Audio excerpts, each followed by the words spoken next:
escuchando. ¿Cómo estás, María? María José. Muy bien, muy contenta de estar Bienvenida. aquí con Nos ustedes alegra conectada. tenerte después de tanto tiempo, pero siempre cercana. Sí, sí. Muy contentas de escucharte y de verte. Bienvenida. Gracias. Bueno, profes, les voy a contar con quién estamos hablando porque es la persona con la que vamos a iniciar nuestra sesión de cierre. Se acaba de conectar desde Alemania María José Román. ¿Se acuerdan que hace como 3 semanas les compartí el link del libro Los niños en la radio, tripulantes, una experiencia de radio infantil? Pues sobre ese libro nos va a hablar María José hoy. Hoy pues decidimos hablar sobre este libro porque de lo que hacemos se pueden generar también productos escritos, justamente como ese libro, que se publicó 3 años después de iniciado Tripulantes. Tripulantes ya lleva al año 13 años y 3 años después de iniciado se reúnen Floralba y María José en ese momento pues a sistematizar, a escribir sobre los niños, hasta sobre lo legal que cobijaba como la realización de todo el programa. Floral va contando toda su experiencia, María José también, desde todo, desde la escritura de libretos, desde la producción, desde la comunicación con los niños, todo lo que ustedes pueden encontrar ahí. Entonces, hoy iniciamos esta sesión pues presentándoles a María José, que además pues tiene que correr porque para ella son las 9 de la mañana y a las 9:30 tiene una reunión, por eso arrancamos de una vez. Pero María José, pues les quiero contar y tú ahorita completas lo que me falte de tu perfil, María José. María José es comunicadora social, es realizadora audiovisual, ha sido muchísimo tiempo la libretista de Tripulantes y como les digo también pues estuvo en toda la creación original. Actualmente tiene una productora de video que ahorita dices tú el nombre, María José, porque es lo que te decía, para mí es impronunciable. Y ha realizado diferentes, aquí se asomó mi hija en pijama, y ha realizado diferentes proyectos con niños. Tiene un proyecto súper interesante que ha sido lo último que conocimos y del que hemos hablado mucho, con niños refugiados. Y es un animal. Y pues María José, hoy nos queremos devolver en el tiempo contigo, que nos cuentes sobre esa experiencia de escribir ese Tripulantes inicialmente. Hoy María José trabaja en la Deutsche Welle en Alemania. Cuéntanos un poquito qué estás haciendo ahora en Alemania y nos devolvemos Sí. para la publicación. Bueno, pues muchas gracias por la invitación y por la introducción y por el interés de todos ustedes. Yo les cuento que todavía no la he logrado después de tantos años de vivir acá. Siempre me confundo con el cálculo del tiempo. Tenemos 7 horas de diferencia y para mí viajar en el tiempo no es tan fácil y entonces yo juraba que esto iba a ser por la mañana y no, es al contrario, es por la noche. Para mí son las 11 de la noche. Pero bueno, tengo detrás mío todo un día de trabajo y les cuento rápidamente. Acá en Alemania, como decía María Adelaida, trabajo con Deutsche Welle, que es esta organización de medios internacionales alemana, que no solamente hace programas de noticias y documentales, sino que también está muy activa en el campo del desarrollo y invierte en proyectos de desarrollo de medios. Esto significa que invierten y apoyan proyectos de comunicación que tiene que ver con educación, entrenamiento, profesionalización de periodistas, de gente que hace medios comunitarios en regiones del África, de Asia, de América Latina, del este europeo. Todo lo que se denomina el sur global o que antes se denominaba países del tercer mundo. Países que tienen regímenes políticos en donde hay una opresión mediática y mucha censura, entonces se necesita el apoyo internacional para que la información pueda circular. Y en el campo que yo trabajo ahí particularmente es un proyecto que me gusta mucho porque se trata de desarrollo audiovisual, entonces a mí me toca trabajar en un proyecto de documentales que se desarrolla en 17 países africanos, por ejemplo, y el objetivo es mejorar y fortalecer los derechos humanos y el derecho a la comunicación. Entonces, como lo dijo María Adelaida, yo soy comunicadora, realizadora audiovisual y para mí siempre el tema de derechos de los niños, de los jóvenes, ha sido fundamental y ha sido un elemento que he tratado de perseguir en toda mi vida estudiantil, profesional. Y me gusta mucho poder estar en contacto con todos ustedes que sé que tienen también muchas inquietudes y que trabajan con niños y que también les interesa esto de los medios de comunicación, que es algo súper interesante y muy actual. Con la digitalización estamos rodeados de medios. Todo el mundo hoy en día con un teléfono puede hacer de todo. Las redes sociales son como los propios broadcasters. Antes había una mediación de unos gatekeepers que se llama organizaciones que hacían un proceso editorial de decir, bueno, este contenido es el que sale al aire para todo el mundo, pero hoy en día no hay filtros y eso nos está confrontando con muchas preguntas políticas, éticas, qué significa, deberían plataformas como Twitter, por ejemplo, moderar, censurar lo que tuitea, por ejemplo, el presidente de Estados Unidos, Donald Trump, o no, o puede cualquier activista subir su información, cuándo es bueno, cuándo es malo, y al final es una cosa que se sale tanto de control que yo pienso, personalmente, la respuesta está en la educación, en que desde pequeños cada persona, cada sujeto tenga en sus manos las herramientas conceptuales y filosóficas para poder procesar todo ese mar de información que viene y poder tomar decisiones de acuerdo a la información que se tiene. Entonces, pues bueno, me alegro que estén aquí y el tema hoy es tripulantes y es esta experiencia tan interesante que la Cátedra UNESCO en Desarrollo del Niño y Floralba con su departamento y en la Universidad Distrital han estado fomentando y manteniendo al aire literalmente desde hace tanto tiempo. Lo que nosotros vamos a ver hoy y que ustedes ya conocen y me alegra que lo conozcan es este libro, Tripulantes, que fue una reflexión que se hizo a los 2 años de haber comenzado el proceso. Y lo que yo quiero rescatar ahí, bueno, voy a tratar de compartir mi pantalla, a ver si internet me deja. A ver, ¿está bien si presento mi pantalla, María Adelaida? Sí, claro, claro, María José. ¿No? Dale, dale. Bueno, espérate a ver si lo logro. Tranquila, dale. Aquí esperamos. Porque por aquí me dice que Milena Jaco me está presentando. Ya. Mile, desconecta tu pantalla, porfa, para que María José pueda. Listo. Sí. Bueno, a ver.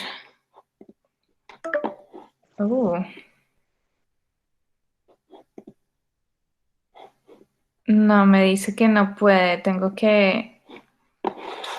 Parece que tengo que hacer algo con mi computador. No sé. Voy a intentarlo una vez más.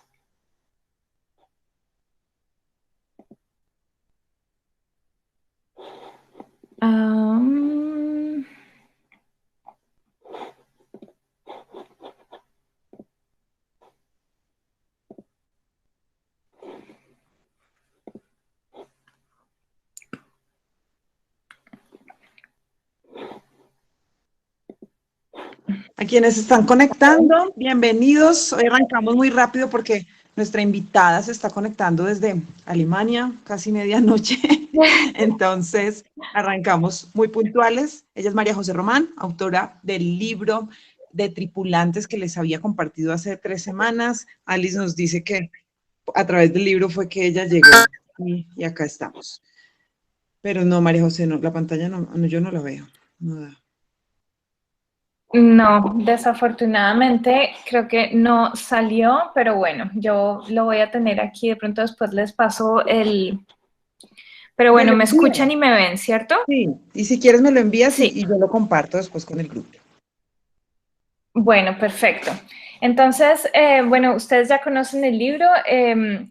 Yo resalto de ahí 6 puntos. El primero es, bueno, sea el que sea el proyecto que ustedes estén haciendo o el proceso pedagógico, investigación que estén haciendo, pienso que es fundamental mirar siempre el contexto, mirar en dónde está uno situado. Es como si ustedes están aquí parados, hay que tratar como de elevarse y tratar de ver las esferas en las que uno se mueve y que están alrededor de uno, porque eso le da sentido a lo que uno está haciendo. En el caso del libro en particular, los contextos que yo miré fueron el contexto de la radio en Colombia. Entonces era mirar en una perspectiva histórica cuál es la historia de este medio en el país, cuáles son los antecedentes, cuáles son los hombros sobre los que uno se está montando, porque uno no empieza desde cero en ningún proceso, sino que siempre hay algo que viene atrás y que estuvo preparando el terreno.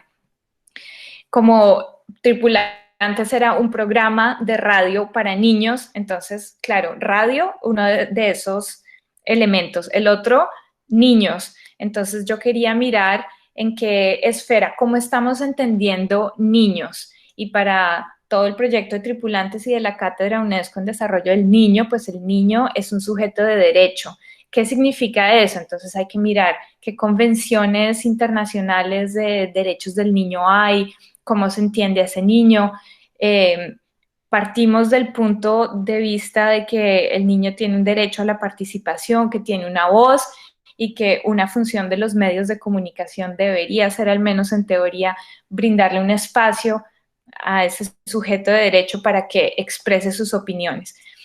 Entonces, los derechos, convenciones, etcétera, esta definición de niño, cómo lo entendemos, era otro de esos aspectos del contexto que había que mirar para entender, ¿no?, qué es lo que hacemos.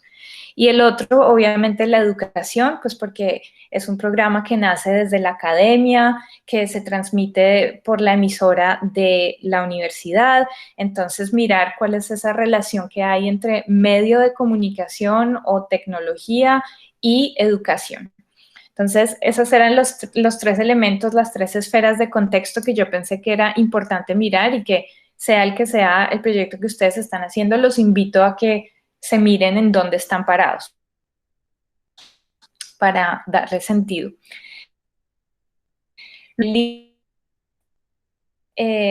Hablemos de los participantes, no, hablan los participantes.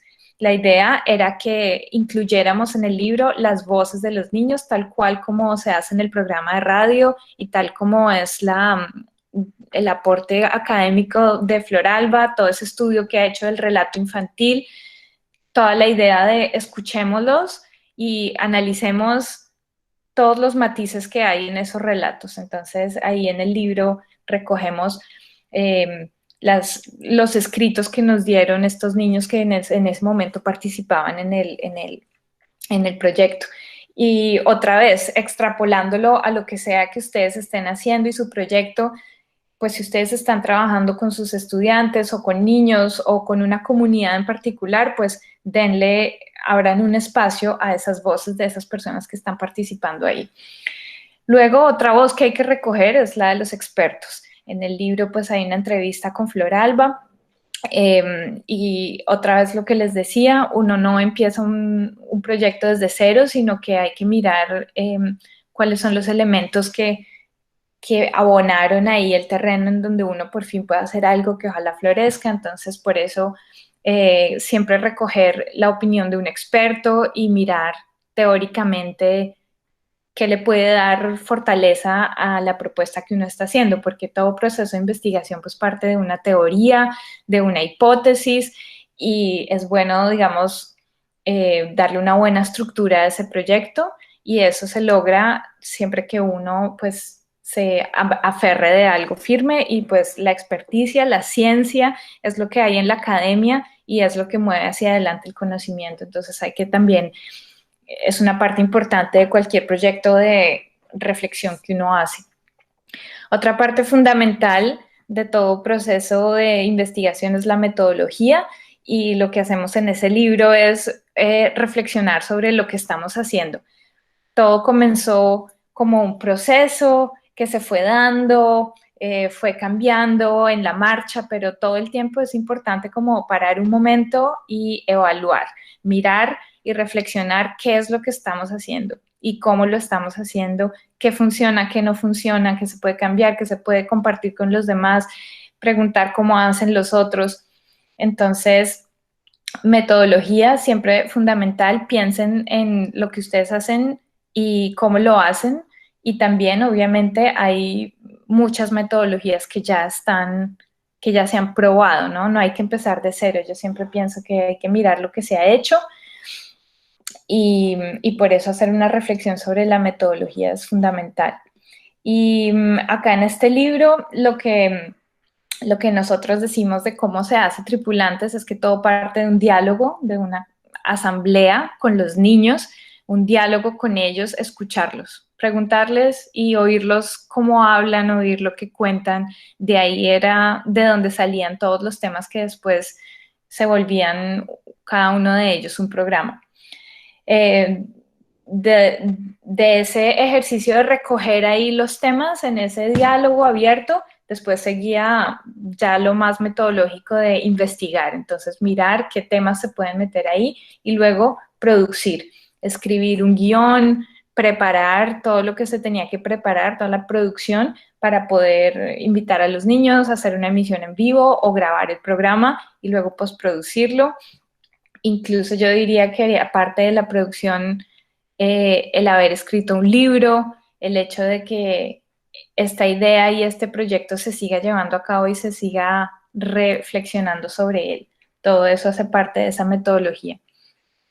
Y luego la parte final del libro es una mirada sobre otros ejercicios similares y creo que eso es importantísimo. Mirar, yo lo nombré acá en el resumen que había hecho para esta presentación, los pares. Me parece que es súper importante mirar qué están haciendo los demás, gente que tiene procesos similares, gente que está haciendo cosas parecidas y hay que estar en diálogo también con ellos y mirar lo que hacen y mirar cuáles son las diferencias, cuáles son las similitudes que puede uno aprender de ellos, qué les puede uno aportar, mirar qué hacen en la región, en la misma región, en el mismo país o incluso en otros países. Hoy en día, con las posibilidades de la digitalización, estamos más unidos que nunca. En Internet hay de todo y uno se puede contactar muy fácil con la gente, entonces vale la pena mirar qué es lo que hacen los demás. Y bueno, finalmente llamé esto registro y reflexión, porque eso fue lo que hicimos con el ejercicio del libro, fue hacer un registro de lo que estábamos haciendo a la vez que reflexionábamos sobre ello. Y yo creo que eso es muy importante en cualquier proceso que uno haga y eso es construcción de conocimiento, producción de conocimiento. Y fíjense, estamos en 2020 y este libro salió en el 2009, entonces sigue vivo y es un referente, así que es muy importante hacer ese tipo de registro, reflexión, parar, escribir, mirar y luego volver después del tiempo invitando a otras personas, así como tal cual lo que está pasando en este momento aquí. Entonces, pues bueno, ese es lo que quería decirles, lo que quería contarles. No sé si tengan preguntas o si me quieran contar algo más. Eso era lo que les tenía preparado. Ah, bueno, una última reflexión antes de terminar es que el panorama mediático ha cambiado mucho en estos 11 años desde que se escribió el libro hasta ahora.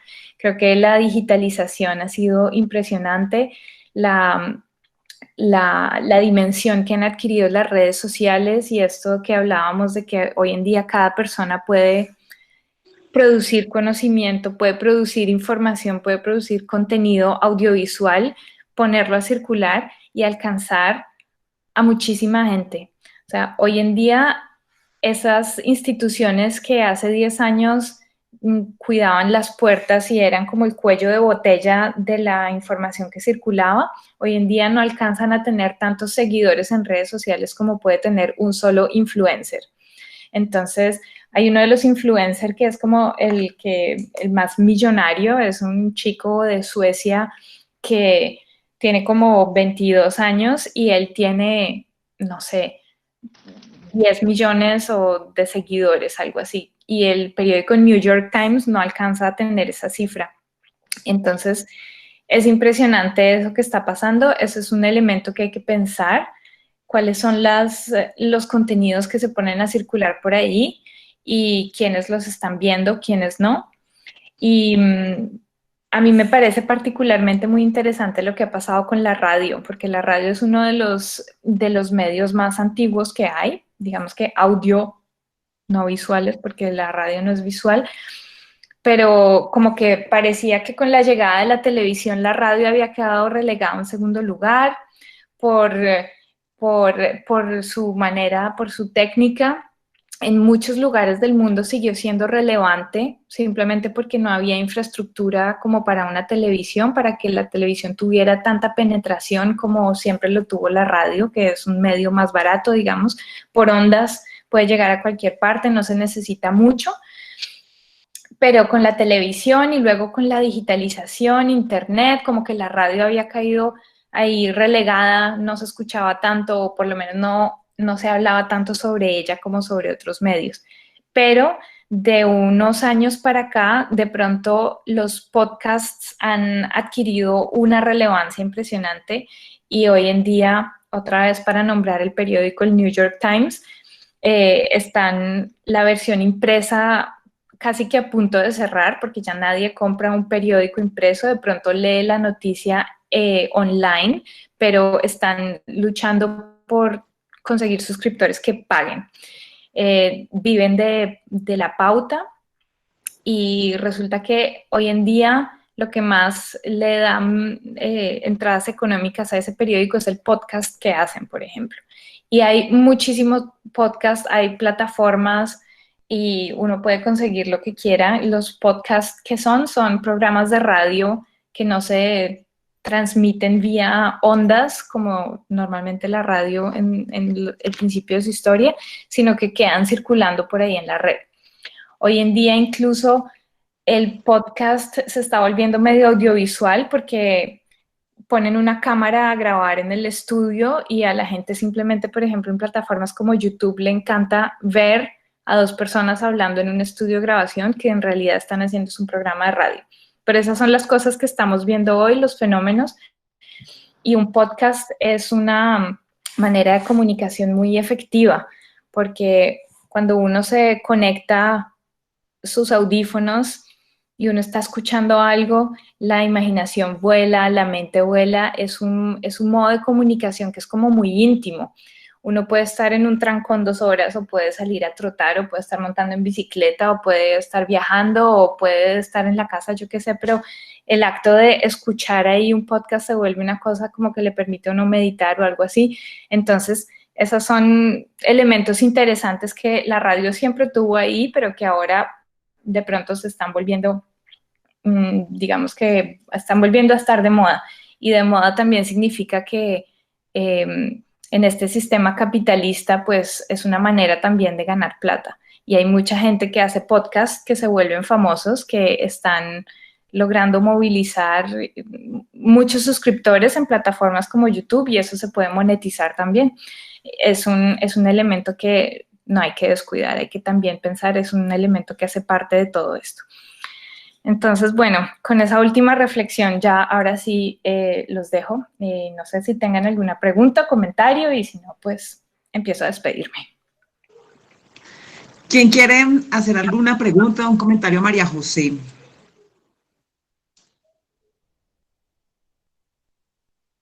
Bueno, mientras se deciden, voy a darle entonces la palabra a Floralba, María José, antes de que te vayas, porque pues yo le quería, pues quería que escucháramos a Floralba esta mañana. Hablábamos de lo que estás diciendo sobre el valor que tienen esos audios. Con todo este grupo de profes, María José, se han recogido unos audios súper valiosos que yo estoy feliz escuchando todos los productos que están enviando. Y esta mañana Floralba me decía, yo quiero hablar con ellos sobre el valor en el tiempo, porque es que esos audios no son solo para hoy ni para esta semana, sino el valor que tiene nosotros guardar esos audios y aprender a obtener unos audios de calidad. Entonces, Floralba, aprovechemos antes de que se desconecte María José para hablar un poco de eso y después les doy la palabra a los profes que quieran comentar o preguntar. ¿Lista, Floralba? Si Bueno, puedes pues poner tu cámara hoy, último sí, día, para que te vean. sí. Me- bueno, pues muy contenta de estar acá, de encontrarnos de nuevo con María José, que siempre después de iniciar en este programa de radio, hemos mantenido pues como esa comunicación, no la hemos dejado perdida por allá en Alemania, sino siempre acudimos a sus voces, a sus saberes, a todas esas posibilidades que ha podido desarrollar cuando María José llegó acá a la emisora. Nosotros también estábamos aprendiendo. Ella había estudiado pues precisamente una carrera que tenía que ver con eso. Nosotros, o en mi caso, yo tenía los estudios sobre el lenguaje, y lo más interesante ahí era unir todos estos saberes, no solamente de nosotros, sino de los niños. Y cada vez que escuchábamos pues las voces de los niños y lo que los niños decían, quedábamos pues un poco admirados, y a veces no sabíamos pues cómo los niños lograban tener como esa fluidez y ese conocimiento del mundo. Entonces, mirando el libro, yo estoy mirando el libro, y en este momento hace 8 días el programa fue con esos niños tripulantes que nos hablan ahora ya grandes, pero esas voces quedaron ahí. Y Nico me decía, no, yo quiero ese audio que hay cuando yo relaté tal cosa. ¿Me lo puedes enviar? Y Nico ya está haciendo su carrera universitaria, Angie ya es profesional, y ellos hablaron tan bonito, de una forma tan sensible, que pues lo mueve a uno a decir, esto ha valido la pena y vale la pena seguir caminando y seguir transitando con estas, de la mano de estas voces de los niños.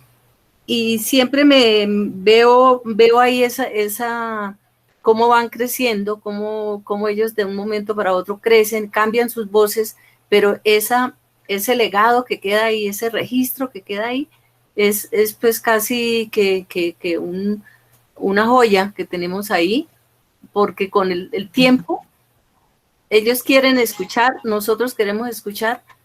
Y hace 25 años yo registré los primeros relatos, y eran relatos de violencia, que los niños contaban esa violencia, y hoy los estudiantes en la maestría en infancia hacen un trabajo de grado también sobre lo que dicen los niños sobre la violencia, y esos relatos son muy parecidos, ¿no?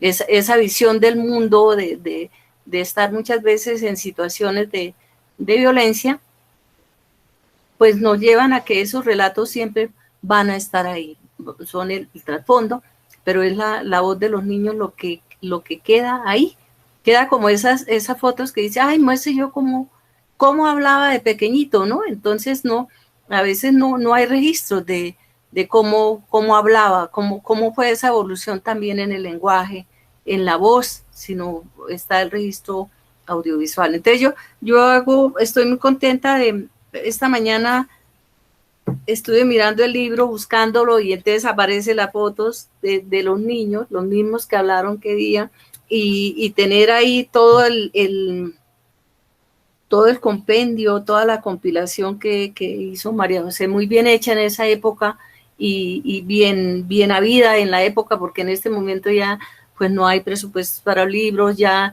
ese trabajo que se hizo de editar los CDs, porque también se sacó un trabajo muy bonito, muy limpio en unos CDs, porque no teníamos en ese momento pues la posibilidad que tenemos ahora, pero es no solamente este libro, es como, este libro está vivo, ¿no?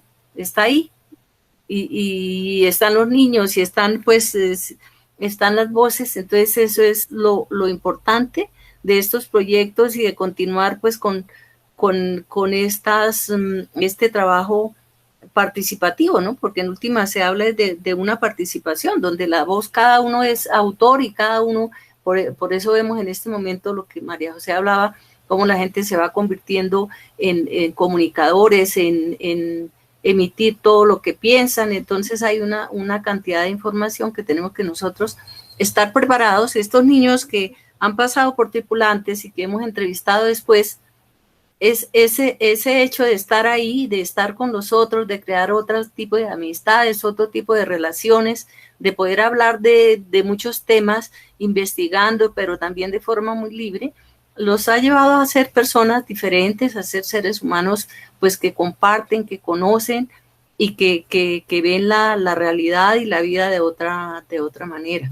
Entonces, eso es me alegra mucho, pues tener esto, no solo recuerdos, sino que es como las voces vivas de estos chicos, como todo lo que son como seres humanos, y también lo que hemos podido nosotros hacer de unirnos. María José, pues,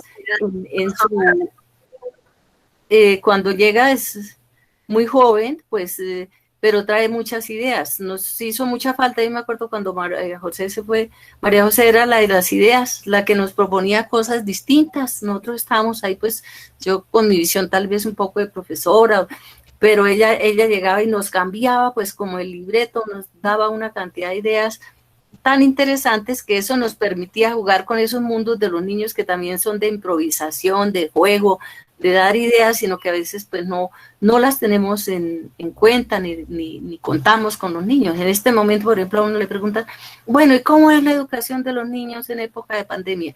No, yo no he visto hasta ahora que entrevisten a niños ni que les digan, bueno, ¿cómo le gustaría estudiar? Sale la ministra, sale el secretario de Educación, sale el profesor, pero al niño nunca le dicen, ¿cómo le gustaría a usted que fuera su educación? ¿O cómo colaboraría estos niños acá en esta situación tan difícil?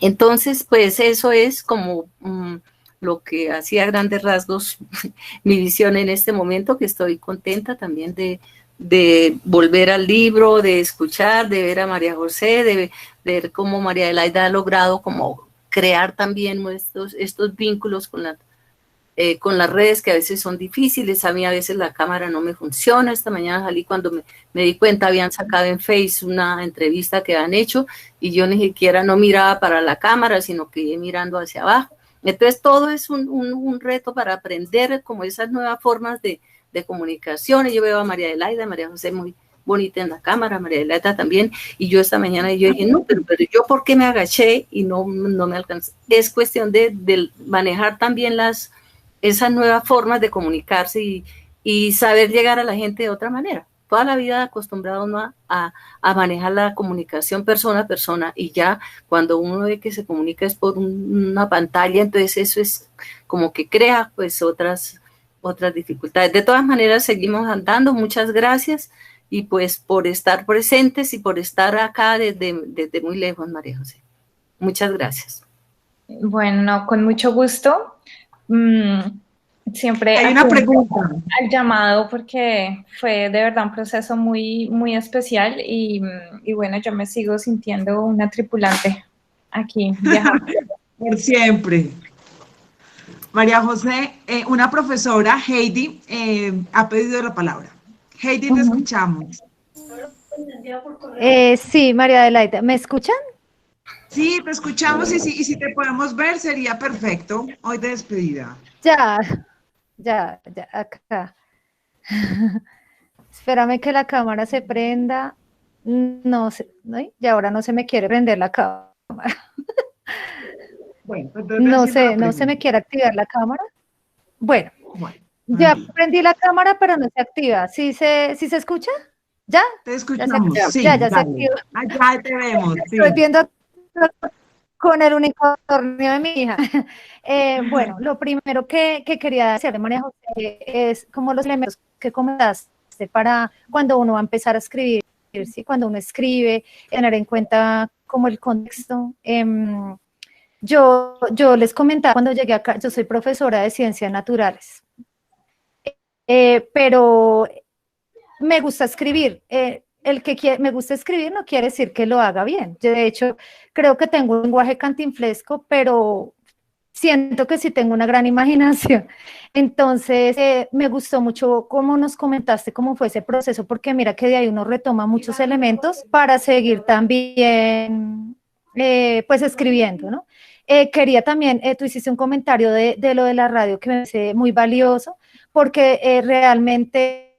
Creo que cuando empezó esta contingencia, yo quería crear algo diferente para mis estudiantes. Entonces, cuando yo hablaba con los chicos de mi curso, en algunas ocasiones yo los sentía preocupados, los sentía tristes. Entonces yo decía, yo quiero crear algo no solo para que ellos aprendan célula, aprendan átomo, no, yo quiero algo que también los haga reír y algo que les llegue a todos. Y entonces yo me de aquella época cuando uno estaba en casa y escuchaba las radionovelas, que para uno en la mente se quedó todo ese sonido de la radionovela y todo, y pues me senté y dije, ¿qué quiero de mi radionovela? Entonces dije, tales y tales temas, pero ¿qué quiero con ella? Quiero que mis estudiantes se rían, quiero que se diviertan con ella.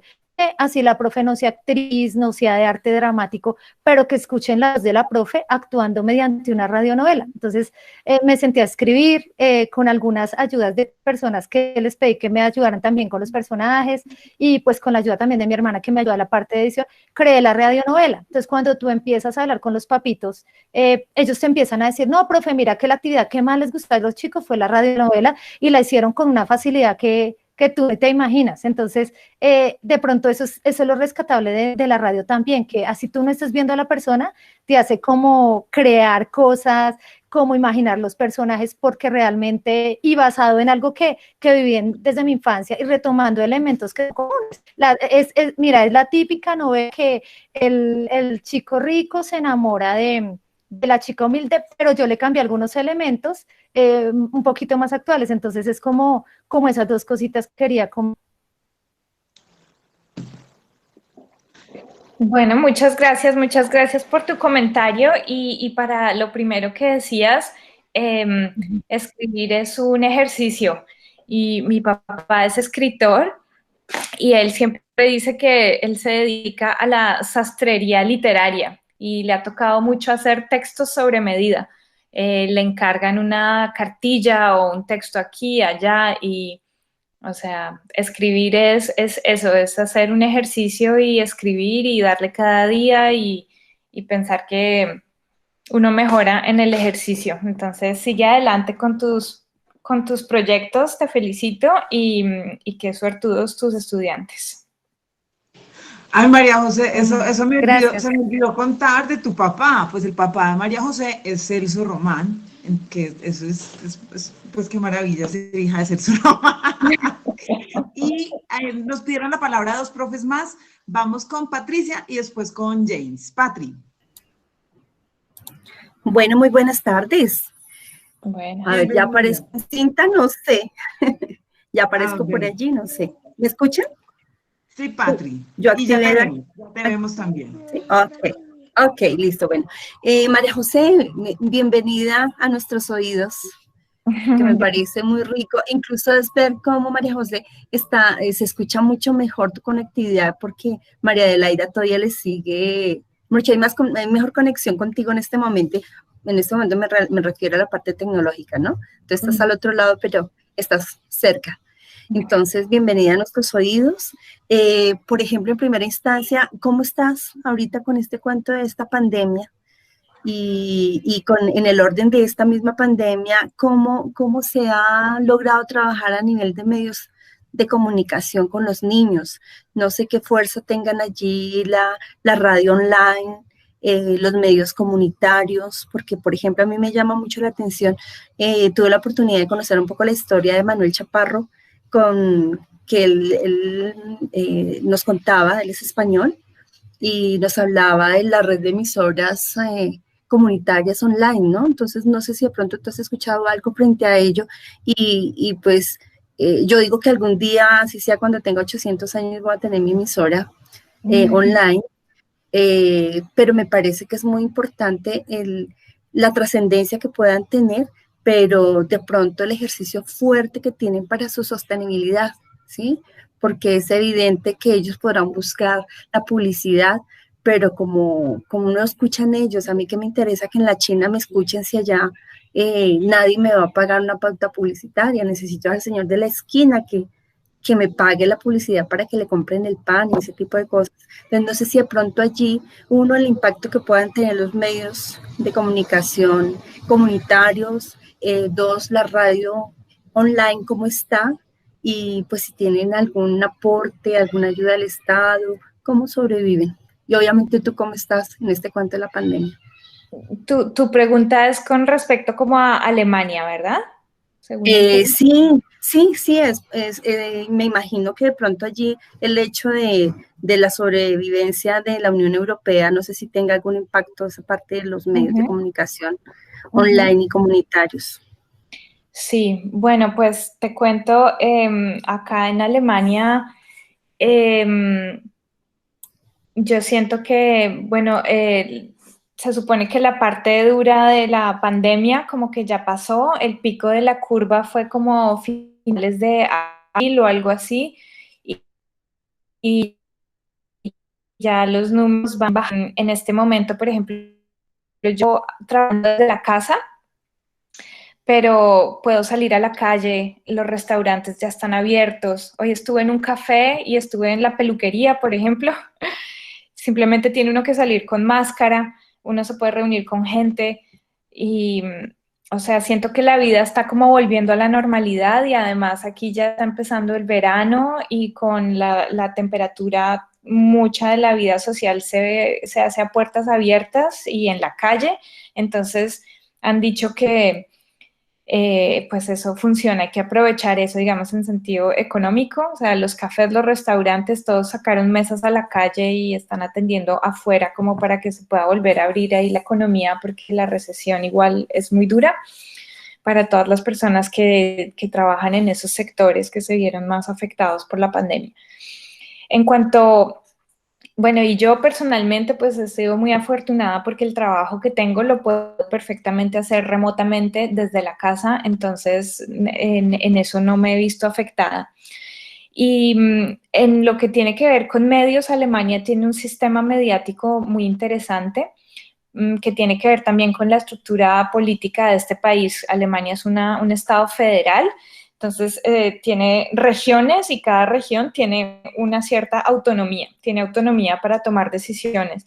Entonces, en términos de la pandemia, por ejemplo, cuando hubo que reaccionar, ese sistema federal hizo que cada estado pudiera tomar decisiones a la medida de sus necesidades de una manera más rápida, sin tener que esperar a las guías de un gobierno central. Entonces dicen que por eso también Alemania logró como poner en acción un sistema ahí de prevención y de hacer muchos tests y por eso las cifras se han mantenido, digamos, manejables si uno compara con otros países europeos que tienen una población más pequeña que la de Alemania, pues Alemania tiene menos casos y eso, bueno. Entonces, en parte también ese sistema federal significa que cada estado tiene su propio medio de comunicación de interés público. También eso tiene que ver con una herencia de la Segunda Guerra Mundial, como Alemania perdió y ese sistema nacional socialista dejó este país pues destruido en los años 40. De ahí se tomó una decisión de que no iba a haber medios que fueran estatales, sino que cada región iba a tener sus propios medios de comunicación y esa es una medida que se tomó para prevenir que haya propaganda, que fue lo que pasó durante la Segunda Guerra, que el nacionalsocialismo, los nazis agarraron los medios de comunicación que eran estatales para hacer propaganda y por eso es que ese sistema, digamos que se impuso muy rápidamente en ese país en esta época. Para prevenir eso de la propaganda y también la censura, entonces cada estado tiene su propia comunicación. Entonces yo diría que aquí, digamos que sí hay medios comunitarios, sino que no son microscópicos como de pronto pasa ahí en Colombia, que son de verdad comunidades las que tienen su propia radio. Aquí está como más organizado, pero de todas formas el gobierno, digamos que la ley defiende y garantiza que existan esos medios. Y eso es muy interesante. Y lo otro que les iba a contar rápidamente es que acá en Alemania cada hogar tiene que pagar una cuota mensual que va a financiar esos medios de comunicación de interés público, lo cual significa que ellos pueden vivir sin necesidad de tener que adquirir pauta. Ellos pueden crear contenido que según la ley está definido como que es necesario para el bienestar.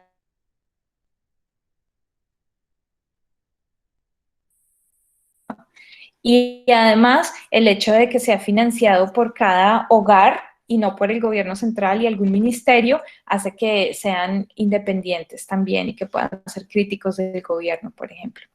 Entonces es un sistema muy interesante y bueno, vale la pena pensar. En Colombia no existe algo parecido. En Colombia hay un canal de interés público, digamos, por ejemplo, la Señal Colombia.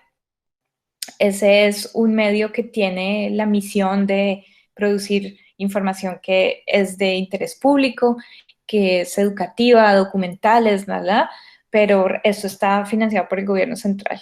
Y si un día el gobierno central dijera que ya no, que tiene otras prioridades, por ejemplo, a causa de la pandemia y no van a financiar más documentales, entonces seguramente los creadores de documentales se verían a gatas para poder producir ese tipo de contenido que no lograría conseguir tanta pauta. Entonces, pues bueno, sirve como referente, pero la realidad es que en Colombia hay unos retos que impone ese sistema y vale la pena todo el tiempo estar pensando cómo se puede mejorar y interesarse pues por hacer parte de gremios que puedan tener alzar una voz, una participación frente a las autoridades para garantizar que su subsistencia.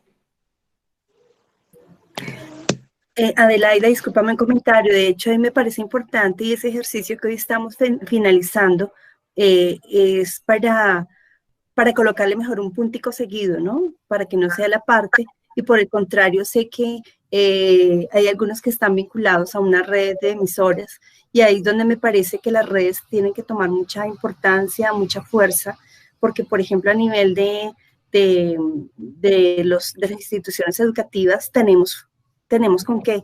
Desafortunadamente, de pronto recursos no, y que será un trabajo como arañando todavía para poder adquirir algo, pero aquí es donde debe tener sentido y deben tomar fuerza las redes de medios escolares, las redes de los medios comunitarios, porque definitivamente la voz sigue siendo de los que con el poder se pronuncian, pero al que requiere hablar no tiene esa oportunidad. Entonces la invitación es que dejemos un puntico seguido y continuemos y pues busquemos. Mi sueño de incluso fue una de mis motivaciones cuando ingresé a hacer mi maestría, es la red de emisoras escolares de Bogotá, pero alguna vez dimos unos pasos y nos dieron duro y nos bajaron. Entonces, pues es una invitación que me parece muy chévere. Y muchas gracias, qué rico. Y ojalá ahorita descanses bien chévere. Gracias. Sí. Bueno, sí. Gracias, Patricia. Perdóname, María José, te interrumpí. No, Yo también. No. Iba a decir si hay alguna otra pregunta o si no. Sí, está James y ya te dejamos descansar. James, ¿estás por ahí? Te escuchamos. James se desconectó. James. Aquí estoy. Listo, te escuchamos. Bueno, yo sí cuando leí el prólogo del libro, pues aparecía Celso Román y pues esa iba a ser una de mis preguntas, preguntarle cuál era la relación con Celso Román. Yo conozco a Celso Román por los planes de lectura de mis hijos, realmente me ha parecido espectacular. Entonces te felicito por ese papá, ya veo de dónde viene pues la herencia, ¿no? Del bonito y la compilación que se hizo con tripulantes del libro. Por otra parte, también quería comentar que esta experiencia de la radio nos ha permitido, ahorita hicieron un comentario con respecto a las voces de los niños en esta pandemia. Particularmente hicimos un programa que se llamaba Narrativas y permitía que los niños desde su narrativa comentaran cómo se sentían en la pandemia. Fue un audio muy bonito en donde ellos pudieron expresar cómo se sentían, o sea, cómo veían el no estar en la escuela, el no poder acceder de pronto a sus clases normales, el estar encerrados, y fue un mensaje para sus maestros, pero a su vez fue también pues una una respuesta, digamos, a una carta que le hicieron los maestros a los estudiantes. Por otro lado, quiero recordar también, de pronto lo que mencionaban ahorita, sobre la importancia de los audios y su historia, ¿no? De cómo esos audios quedan ahí grabados para siempre. Este fin de semana pasaron un programa sobre la JHCK, creo que es, la primera de las primeras emisoras que creció, que nació aquí en Colombia, que fue pues ellos decían una locura. Estaba Gloria Valencia de Castaño y estaba, no me acuerdo el nombre no me acuerdo el nombre. Álvaro Castaño. Y esta osadía en donde ellos se crearon esta emisora, incluso se inventaban comerciales para poder pautar, o sea, para comentar que estaban pautando, pero pues no eran cosas reales. Me pareció muy bonito este documental, interesante, y comentaban lo mismo. Ellos tienen grabaciones de personas que ya murieron, pero que para los hijos pues es muy rico escuchar la voz de la persona que hizo algo por el país, que estuvo en un momento dado de la historia, en arte, en cualquier situación. Y pues eso era lo que quería comentar. Muy feliz por escucharte y por escuchar tu experiencia y poderte ver después también de haber visto el libro. Gracias. Bueno, muchísimas gracias por el comentario y pues bueno, sí, definitivamente haber crecido en una casa con un papá que escribe libros para niños y que, bueno, yo no sé si ustedes han visto a mi papá, pero él es visco. Él de niño pues tuvo este problema, entonces él cuando tú lo miras de frente tiene un ojo que mira para un lado y el otro para el otro. Tiene un libro que se llama así, Ojo que mira el sol, ojo que mira la luna. Pero él siempre decía, yo tengo un ojo que mira la fantasía y el otro que mira la realidad. Y entonces siempre pues fue muy interesante ahí crecer con él. No fue definitivamente un papá convencional, pero pienso que fue obviamente una huella, ¿no?, que dejó en mi vida, y todas las elecciones que yo he hecho, pues de alguna manera tienen que ver con el ejemplo que da, ¿no?, y que sigue dando todavía. Él en este momento está con un proyecto que ha sido el proyecto como de su corazón desde hace mucho tiempo y que no lo había hecho porque tenía que trabajar, incluso para mantener 2 hijas, con pagarles la universidad, etcétera. Pero por fin, a sus 70, lo logró, se compró un terreno por allá cerca de Yopal y está sembrando árboles y está dedicado a hacer un bosque y a cuidar un nacedero de agua. Entonces, yo estoy acá en Alemania, en este mundo tan civilizado, esta sociedad tan productiva, pero siempre estoy pensando que lo que él está haciendo es fundamental y que tal vez en un momento, después de que yo complete mi ciclo por acá, pues terminaré también por allá sembrando árboles en la montaña y contando historias. Y eso me parece siempre muy interesante, es algo que me ayuda a pensar cuando estoy aquí como en este tren de productividad, pensando que tengo que hacer cosas y producir y planear todo como hacen aquí. Siempre pienso, no, hay otro lugar, hay un bosque con un nacedero de agua allá encima de la montaña donde hay historias que se cuentan alrededor del fuego. Ahí es donde tengo que llegar, ahí es donde hay que atravesar todo el camino para llegar hasta allá. Entonces, pues bueno, eso es interesante y pues ahí les dejo, ¿no? Persistencia a los 70. Probablemente tenemos unos caminos muy largos y hay cosas que tenemos que hacer, labores muy importantes que cumplir, que nunca se acaban, y el compromiso por la infancia es uno de ellos, es una lucha que nunca termina y hay que tener mucha resistencia, pero sigan adelante, yo también seguiré y seguiremos acompañándonos en esto. Y bueno, y siempre que puedan, claro, la importancia de dejar cosas registradas, eso es lo que hace la historia, eso es lo que hace que podamos seguir adelante también, pero con una constancia de lo que hemos cosechado. Entonces, claro, un libro, por ejemplo, súper importante, cualquier publicación es algo muy importante. Y pues gracias a la tecnología podemos guardar todos estos registros que años después, si uno los vuelve a escuchar, pues son un pequeño tesoro. Solo hay que saber cómo archivarlos y cómo crear un marco en donde eso pueda adquirir sentido. Entonces, bueno, con esa reflexión los dejo, me despido, pero ahí tienen mis contactos y si no, pues ahí a través de María Adelaida y sus redes nos volveremos a encontrar.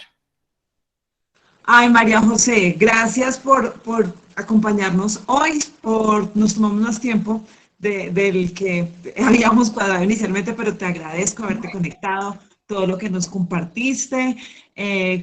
Mira, cada sesión para nosotros ha sido un gran aprendizaje y hoy cerrar contigo, pues qué rico, porque además tan emotivo todo lo que nos cuentas y cómo nos lo cuentas. Bueno, muy bien. Bueno, gracias María José, un abrazo grande. Bueno, con mucho gusto. Hasta la próxima. Gracias. Chao. Gracias. Bueno, pues ese era nuestro inicio de cierre. Hoy de cierre de taller e inicio de lo que sigue, lo que hablábamos el fin de semana. La idea es que se inició esta red de maestros y vamos a planear entonces cómo la vamos a continuar. De hecho, lo primero que queremos hacer es pensar en qué nombre le vamos a dar. Hemos ubicado dentro de la página de la Cátedra UNESCO un espacio que inicialmente lo llamamos Red de Maestros Tripulantes, pero la idea es que vamos a dar ideas de otros nombres. No se tiene que quedar con ese nombre, sino que el nombre que ustedes quieran que le demos, se lo vamos a dar. Entonces, vamos a tener en ese espacio que tenemos en la página de la Cátedra UNESCO en Desarrollo del Niño, que ya lo vamos a ver,